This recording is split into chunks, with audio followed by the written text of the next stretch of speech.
সম্মানিত ভাইরা, যেহেতু কোরআনে কারিম শোনার জন্য এসেছি আর আমরা কথাও বলি, যে উদ্দেশ্য নিয়ে যে ক্লাসের সাথে যেই মন নিয়ে নিয়ত নিয়ে বলি, মিডিয়া কিন্তু ওই নিয়তে ওটা প্রচার করে না।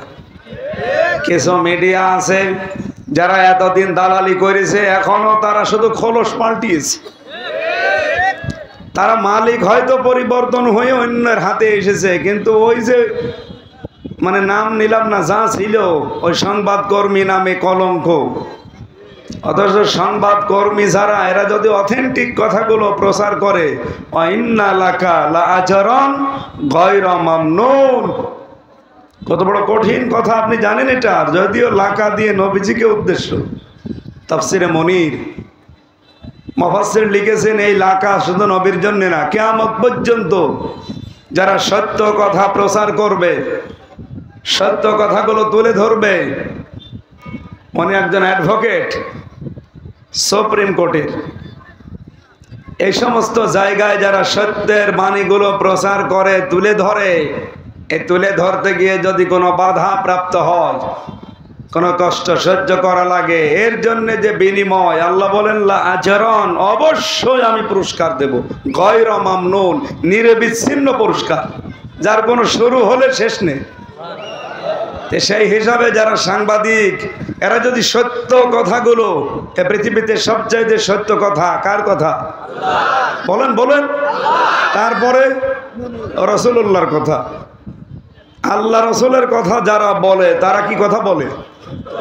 মান ক্বালা বিহি সাদাকা, যারা কোরআন দিয়ে কথা বলে তারা সত্য কথা বলে। আমরা তো সেই কথাগুলো বলতে চাই, যে সেইটাকে কাটছাট করে উল্টাপাল্টা রং ঢং লাগিয়ে এমনভাবে প্রচার করে ভিউ পাওয়ার জন্যে, প্রচার হওয়ার জন্যে। 1.5 ঘন্টা 2 ঘন্টার কথাগুলো আগেরটা পরেরটা কেটে এখানে প্রসাব করিবেন, না করিলে 50 টাকা জরিমানা। প্রসাব যদি নাও লাগে, শেষ পর্যন্ত বাধ্য হয় প্রসাব করতে, করেই জরিমানা।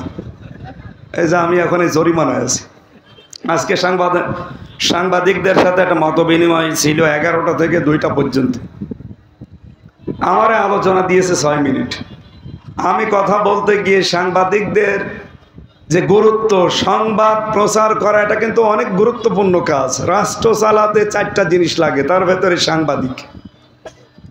আমি নবীর পরিচয় দিচ্ছিলাম যে নবী মানে সংবাদ বাহক, এই হিসাবে নবীও একজন সাংবাদিক, কিন্তু আমাদের মতো সাধারণ না। উনি আল্লাহ প্রদত্ত সংবাদগুলো প্রচার করেছিলেন, সেই অর্থে উনি সাংবাদিক। অথচ এই কালবেলা নাকি যেন এরা উল্টাপাল্টা রিপোর্ট দিয়ে আজ আমার সারা দেশে কল আসতেছে, আপনি নবীকে সাংবাদিকের সাথে তুলনা দিলেন, এরা ঘুষ খায়, এরা মদ খায়, এদের সাথে। ওই যে সাইদি সাহেবকে কে বলেছিল না, সাইয়েদিনা, আমাদের নেতা। নবীকে আমরা আমাদের নেতা বলি না, আরবিতে বলি, বাংলায় বলতে গেলে ফতোয়া দেয়। আমাদের নেতারা মদ খায়, গাঁজা খায়, উল্টাপাল্টা করে, আর আপনি আমাদের নেতা বললেন।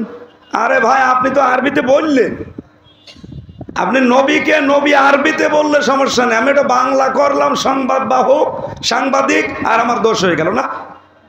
আমি তো সাধারণ এইরকম উল্টাপাল্টা সাংবাদিকদের কথা বলি না।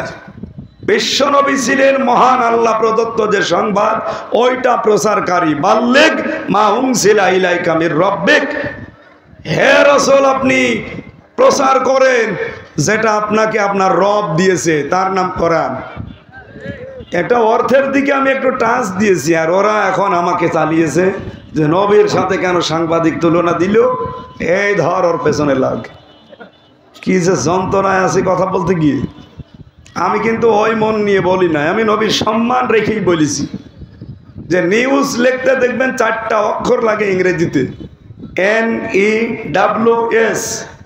এন দিয়ে যদি নর্থ ধরেন, E দিয়ে যদি ইস্ট ধরেন, W দিয়ে যদি ওয়েস্ট ধরেন, S দিয়ে যদি সাউথ ধরেন, তো পৃথিবীর চারিদিকে হয়ে গেছে, আর কোনো দিক বাকি আছে? তামাম পৃথিবীর সব সংবাদ নবীকে আল্লাহ দিয়ে এই পৃথিবীতে পাঠিয়েছিলেন। এই জন্য তিনি শুধু আরব জাহানের নবী না, বলিয়া আইয়ুহান নাস ইন্নী রাসূলুল্লাহি ইলাইকুম জামিআ। নবী আপনি বলেন, আমি তোমাদের সকলের জন্য আল্লাহর পক্ষ থেকে রাসূল হয়ে এসেছি। জোরে বলেন সুবহানাল্লাহ।